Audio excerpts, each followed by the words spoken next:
Good morning. Nirala ji को हमने पढ़ा। उनकी दो कविताएं थी, उत्साह और अट नहीं रही। तो अब हम लोग उसी में और आगे बढ़ेंगे। अगला जो पाठ है वह है नागार्जुन जी का। इनकी कविता है इसमें। तो इसमें भी दो कविताएं हैं। एक है यह दंतुरित मुस्कान और दूसरी कविता है फसल। तो पहले हम नागार्जुन जी के बारे में जानते हैं।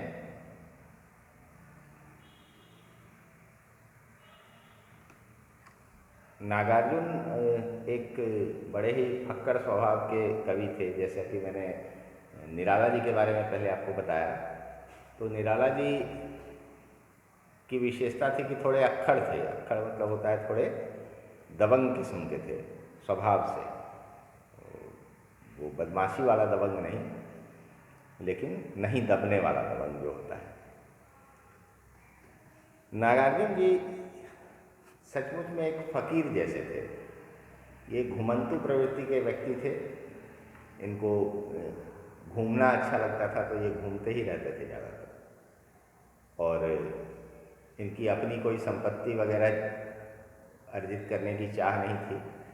तो इनका जो जीवन था वो ऐसे ही बीता। कभी किसी के यहाँ रुक गए, कभी किसी के यहाँ रुक गए, तो घूमते फिरते रहे। इनका जन्म बिहार के दरभंगा जिले में हुआ था।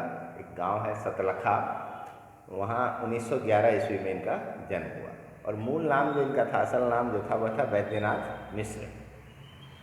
इनकी जो आरंभिक शिक्षा हुई, इसमें कवि का परिचय दिया हुआ है, मैं उसमें से आपको कुछ चीज़ें बता रहा हूँ कि इनकी जो आरंभिक शिक्षा हुई वह संस्कृत पाठशाला में हुई। फिर बाद में यह अध्ययन के लिए, आगे की पढ़ाई के लिए पहले बनारस गए और कलकत्ता भी गए। उन दिनों बनारस और कोलकाता शिक्षा का एक बड़ा ही महत्वपूर्ण केंद्र हुआ करता था। लोग पढ़ाई के लिए बनारस जाते थे और कॉलेज वगैरह के लिए यहाँ कोलकाता जाते थे।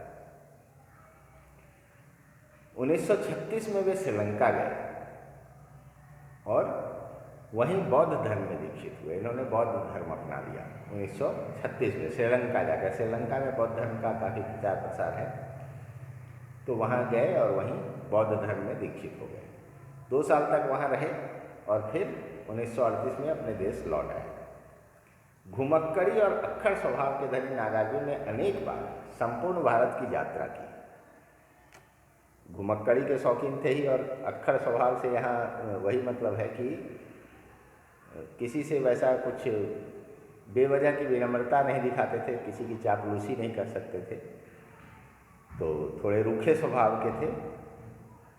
तो इन्होंने पूरे भारत की यात्रा कई बार की, घूमते रहे।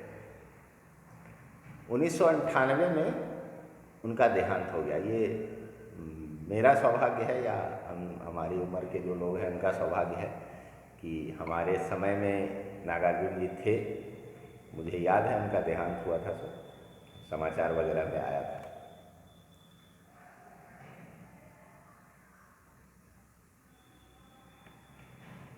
नागार्जुन जी की जो मुख्य कृतियां हैं वो है युगधारा, सतरंगे पंखों वाली, हजार हजार बाहों वाली, तुमने कहा था, पुरानी जूतियों का कोरस, आखिर ऐसा क्या कह दिया मैंने, मैं मिलिट्री का बूढ़ा घोड़ा।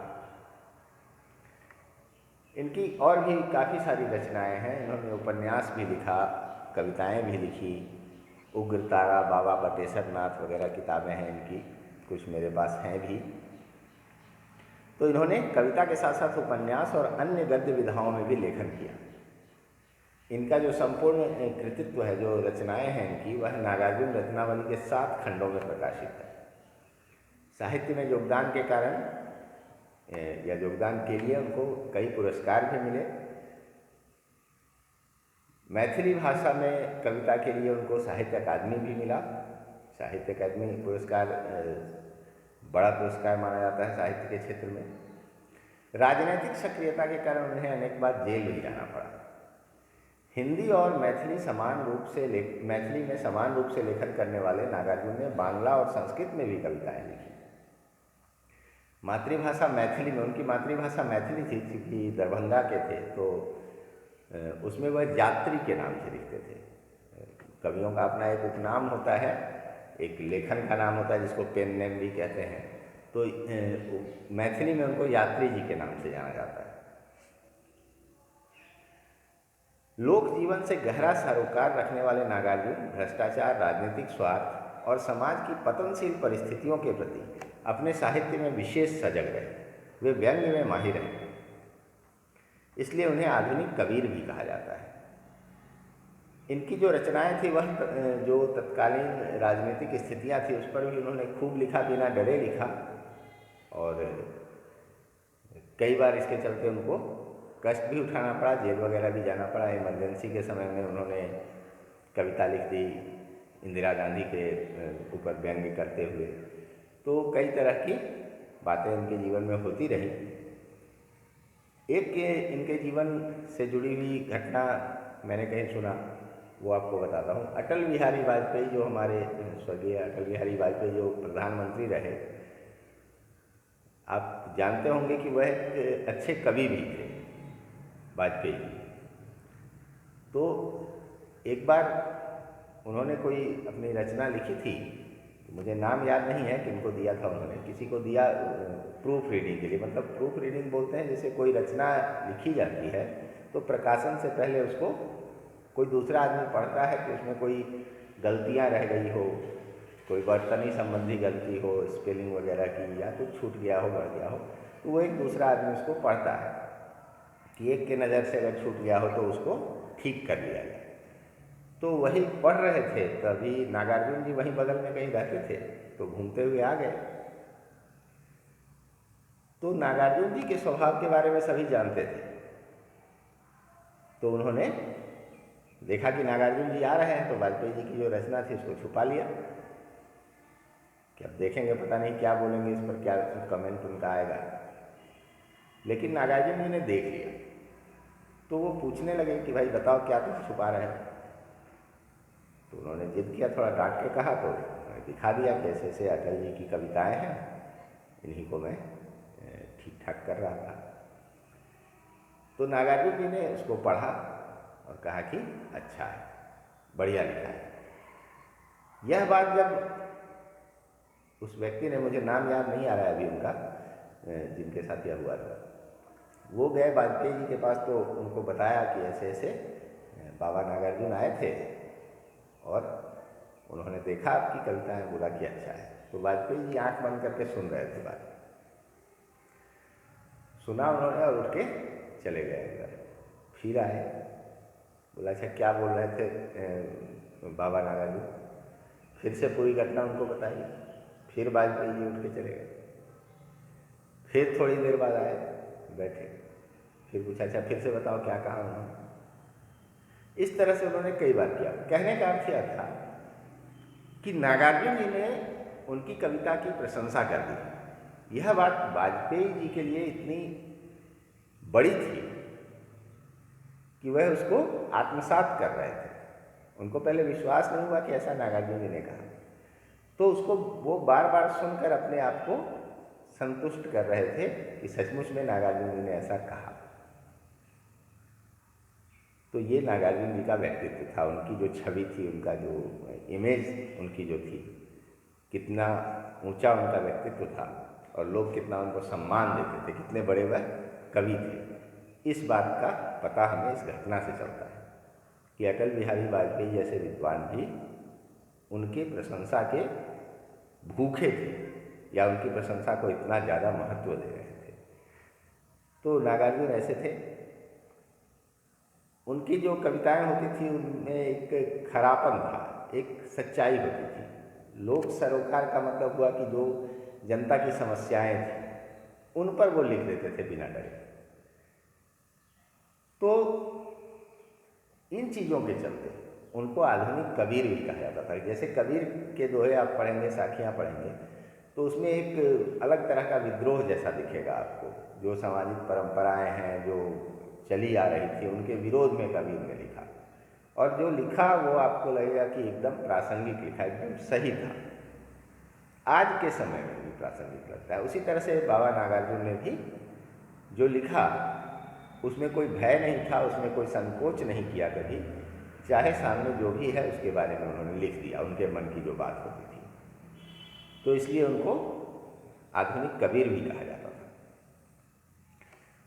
उनको एक जन कवि के रूप में मान्यता मिली और लोकप्रियता मिली।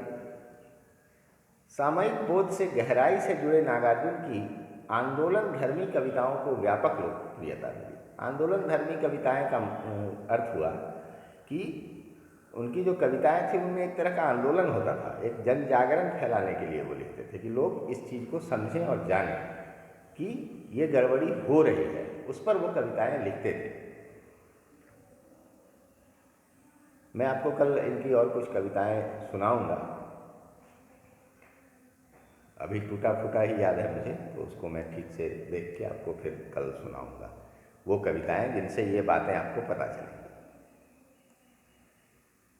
तो इस तरह के नागार्जुन थे, लोग उनको प्यार से बाबा नागार्जुन ही बुलाते थे। उनको, उनकी आप फोटो वगैरह देखेंगे तो बड़ा दिखेगा, जिसको बोलते हैं अव्यवस्थित जैसा उनका व्यक्तित्व दिखेगा, बाल बिखरे हुए, लगेगा कोई फकीर है, इस तरह का। तो जीवन उन्होंने वैसे ही बिताया।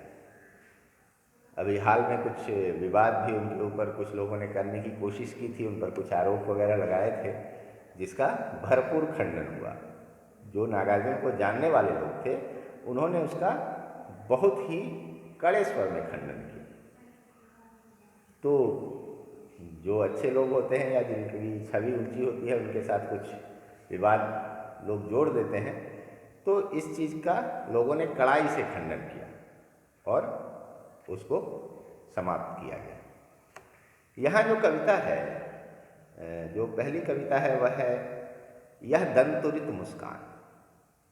इसको अगर आप अपने भाषा में समझेंगे, जो देहाती भाषा होता है, दंतुरित मतलब दांत, जिसको बोलते हैं दांत निकला हुआ, जो दांत निकाल के हंसते हैं या दांत निपोर के हंसना जिसको कहते हैं, इस तरह का आप समझ सकते हैं इसको। तो इस कविता में एक बच्चे के मुस्कान का वर्णन है, जिसको इन्होंने किस तरह से प्रकट किया है, इस पर हम लोग बातें करेंगे अभी।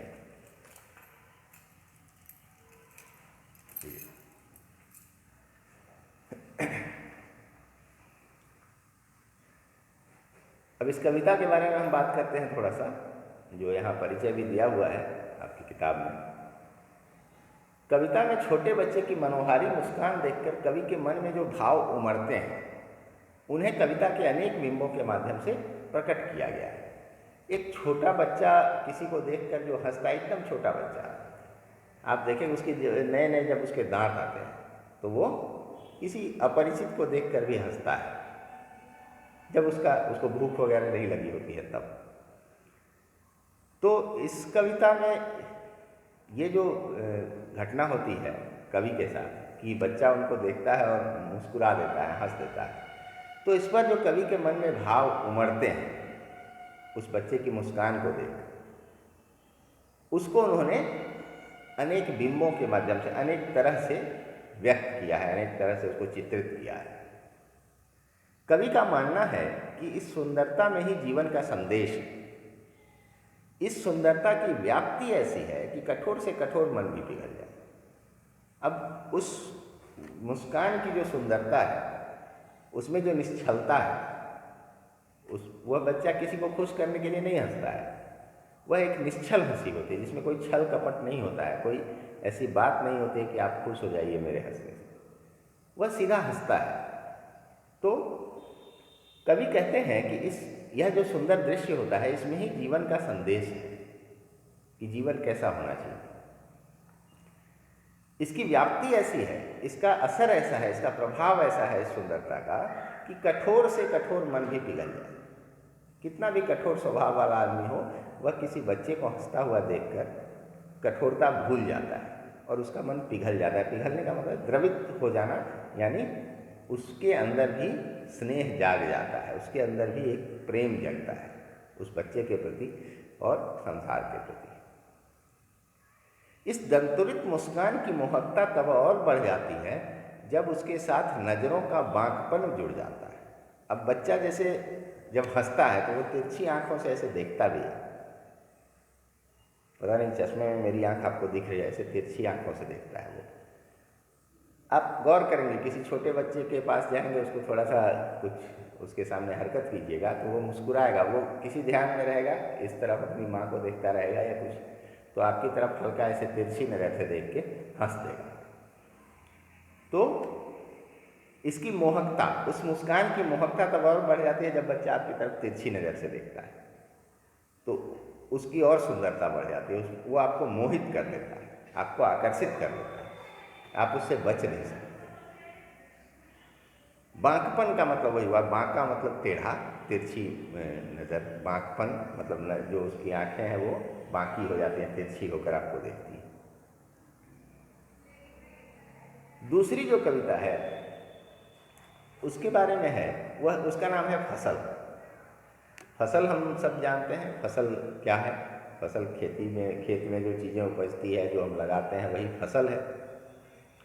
तो फसल शब्द सुनते ही खेतों में लहलहाती फसल आंखों के सामने आ जाती है, परंतु फसल है क्या और उसे पैदा करने में किन किन तत्वों का योगदान होता है? वह फसल, हम तो सीधा फसल देखते हैं खेत में, लेकिन वह जो फसल तैयार हुई उसमें किन किन तत्वों का योगदान है, किसकी मेहनत है, किसकी ऊर्जा है, कैसे वह पोषित होता है, अलग अलग चीज़ों का इसमें योगदान है, कैसे वह तैयार होता है, तो इसके लिए उसको क्या क्या चीज़ें चाहिए होती हैं, उन सब का योगदान होता है। संपूर्ण प्रकृति का उसमें कुछ ना कुछ योगदान होता है, मनुष्यों के अलावा भी। तो इस चीज़ को इसमें बताया है। कविता यह भी रेखांकित करती है कि प्रकृति और मनुष्य के सहयोग से ही सृजन संभव है। आप कुछ भी निर्माण करते हैं तो उसके लिए आपको प्रकृति का साथ लेना ही होगा। बिना प्रकृति के साथ सहयोग के या प्रकृति के सहयोग के बिना आप कुछ निर्माण नहीं कर सकते हैं, कुछ बना नहीं सकते हैं। वो चाहे फसल हो या आपका घर हो या कुछ भी जो आप निर्माण करते हैं, सृजन करते हैं, उसमें प्रकृति का सहयोग आवश्यक है। बोलचाल की भाषा की गति और लय कविता को प्रभावशाली बनाती है। इसमें बोलचाल की भाषा है और इसकी गति इसको बहुत प्रभावशाली बनाती है। कहना न होगा कि यह कविता हमें उपभोक्ता संस्कृति के दौर में कृषि संस्कृति के निकट ले जाती है। यह कविता हमें आज के दौर में, तब भी उपभोक्ता की संस्कृति कहा जाता था, आज भी है। उपभोक्ता संस्कृति का मतलब हुआ कि हम सिर्फ चीज़ों को इस्तेमाल करने के बारे में सोचते हैं और जो चीज़ें बनाने वाले लोग हैं या उनको तैयार करते हैं वह भी यही चाहते हैं कि हम उनको ज़्यादा से ज़्यादा इस्तेमाल करें। इसी पर सारा समाज में आजकल काम चल रहा है। आप जो टीवी में इतना सारा प्रचार देखते हैं, अखबारों में प्रचार देखते हैं, आप कहीं भी, आप इंटरनेट पर अब जो चीज़ें देखते हैं, वेबसाइट वगैरह या सोशल मीडिया, हर जगह आपको प्रचार दिखता है। आप फ्लिपकार्ट, अमेजॉन वगैरह पर कुछ खोजते हैं, आप जब उसके बाद फेसबुक चलाते हैं या कोई भी इंटरनेट पर कोई वेबसाइट खोलते हैं तो उसमें आपको प्रचार उस चीज़ का दिख जाता है। तो काम इस पर हो रहा है कि आप कैसे बड़े उपभोक्ता बने, आप कैसे चीज़ों को खरीदें।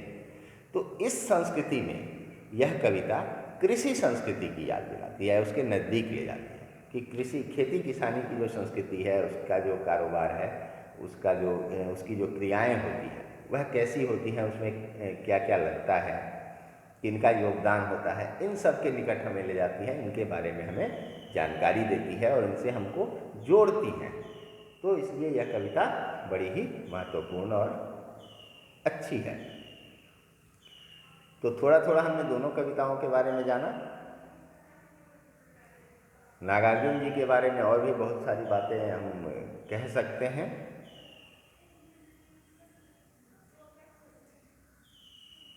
किताब में 1 मिनट आपको दिखाना चाहता हूँ, अगर है तो।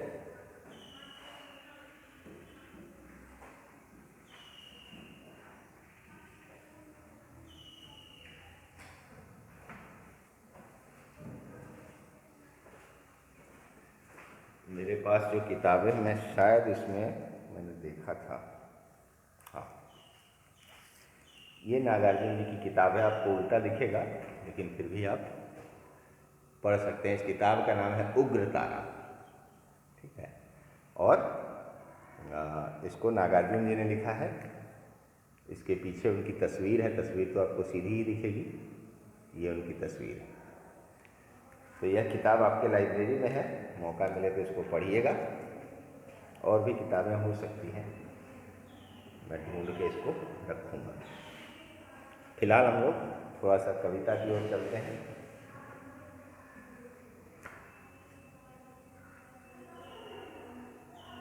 इसमें और भी उनकी कई रचनाओं का नाम है।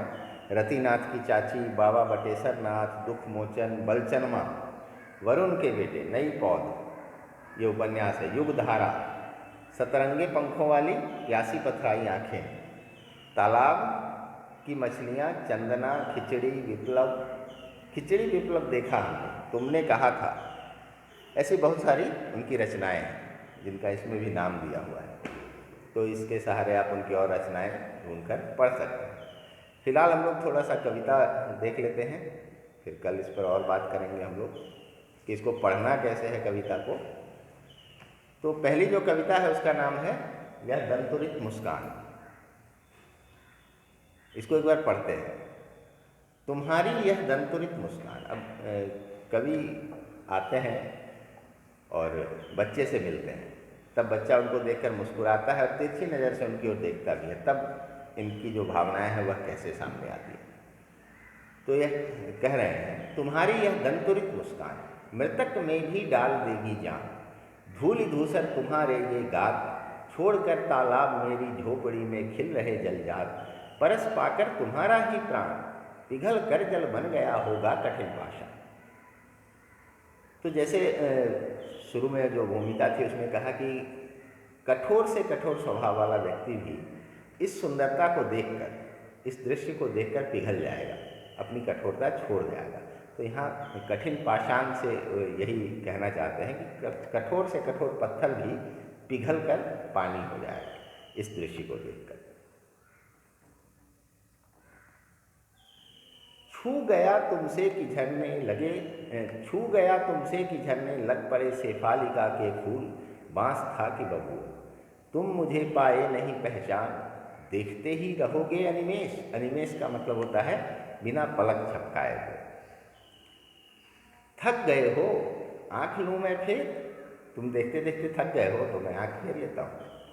क्या हुआ यदि हो सके परिचित न पहली बार, यदि तुम्हारी माँ न माध्यम बनी होती आज, मैं न सकता देख, मैं न पाता जान, तुम्हारी यह दंतुरित मुस्कान। तुम्हारी माँ माध्यम नहीं बनी होती तो मैं तुमको न देख सकता न जान पाता। अब आगे कहते हैं, धन्य तुम तो धन्य हो ही, धन्य तुम, माँ भी तुम्हारी धन्य, चिर प्रवासी मैं इतर मैं अन्य। मैं तो चिर प्रवासी हूँ, मैं तो हमेशा प्रवास में रहने वाला हूँ, मैं तो एक दूसरा हूँ, मैं एक अन्य हूँ। इस अतिथि से प्रिय तुम्हारा क्या रहा संपर्क, उंगलियां माँ की कराती रही है मधुपर्क। कह रहे हैं कि इस अतिथि से तो तुम्हारा कोई संपर्क नहीं, वो अतिथि की तरह ही अपने घर भी आते थे, तो तुम्हारा तो कोई संपर्क रहा नहीं। माँ की जो उंगलियां हैं, बच्चे एक जब रोने लगते हैं तो उसको एक गांव में उसको बोलते हैं मधु चूसनी, एक छोटा सा निप्पल जैसा होता है उसमें, और उसमें शहद भरा हुआ होता है, तो उसको बच्चे के मुंह में डाल देते हैं, उसको चूसता रहता है, उसको अच्छा लगता है, तो वो शांत रहेगा। तो वही मधुपान, मधुपर्क उसको कहेंगे। तो वो उंगली भी माँ का लेके वैसे ही आनंद से चूसता है जैसे उसको मधु मिल रहा हो, उसमें शहद मिल रहा हो। देखते तुम इधर कनखी मार, और होती जब की आँखें चार, तब तुम्हारी दंतुरित मुस्कान मुझे लगती बड़ी ही छविमान। तो मैं अभी इसके बारे में ज़्यादा नहीं बात कर रहा हूँ, मैं भी आपको कविता पढ़ना सिखा रहा हूँ सिर्फ, कि इसको हमें पढ़ना कैसे चाहिए, इसमें किस लय में हमें पढ़ना चाहिए इसको। फिर जब इसके बारे में विस्तार से हम बात करेंगे तो अर्थ वगैरह की बातें करेंगे, भाव की बातें करेंगे। एक बार और मैं पढ़ देता हूँ। तुम्हारी यह दंतुरित मुस्कान मृतक में भी डाल देगी जान, धूलि धूसर तुम्हारे ये गात, छोड़कर तालाब मेरी झोपड़ी में खिल रहे जंजाल। परस पाकर तुम्हारा ही प्राण, पिघल कर जल बन गया होगा कठिन पाषाण। छू गया तुमसे कि झरने लग पड़े शेफालिका के फूल, बांस था कि बबूल, तुम मुझे पाए नहीं पहचान, देखते ही रहोगे अनिमेष। थक गए हो आँख लूं मैं फेर, प्रश्नवाचक चिन्ह है, थक गए हो आँख लूं मैं फेर। क्या हुआ यदि हो सके परिचित न पहली बार, यदि तुम्हारी मान माध्यम बनी होती आज। मैं न सकता देख मैं न पाता जान, तुम्हारी यह दंतुरित मुस्कान।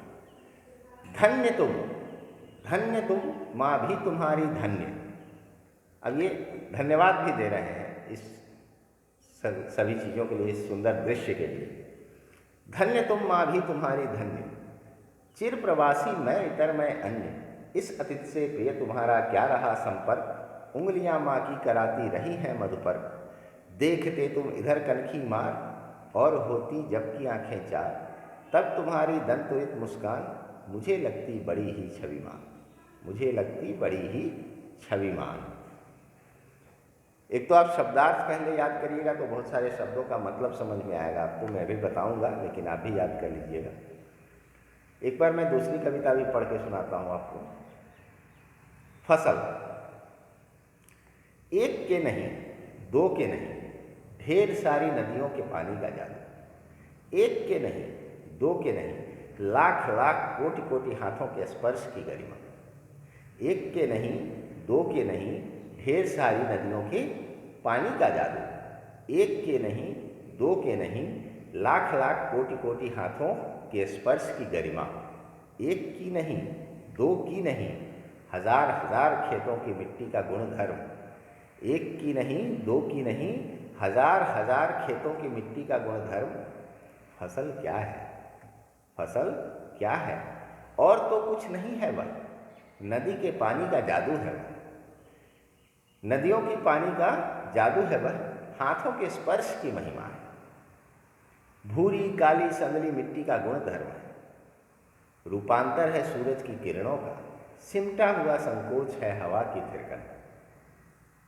तो फसल क्या है, इसके बारे में उन्होंने बड़े ही कम पंक्तियों में बड़े विस्तार में समझा दिया।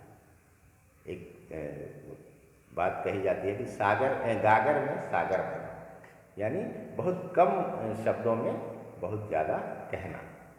जैसे एक गागर पानी में ही सागर का सारा गुण डाल दें। तो उस तरह की ये कविताएं होती हैं जो महान कवि हुए। कविताएं वैसे भी कम शब्दों में ज़्यादा बातों के लिए जानी जाती हैं, तो ये लोग तो खैर लीजेंड ही रहे। तो इस तरह से हम लोगों ने दोनों कविताएं कैसे पढ़ना है यह जान लिया। अब कल इस पर हम लोग आगे विस्तार से बातें करेंगे। तब तक आप लोग इसका शब्द संपदा जो दिया होता है उसको याद करिएगा और बाकी चीज़ें पढ़िएगा।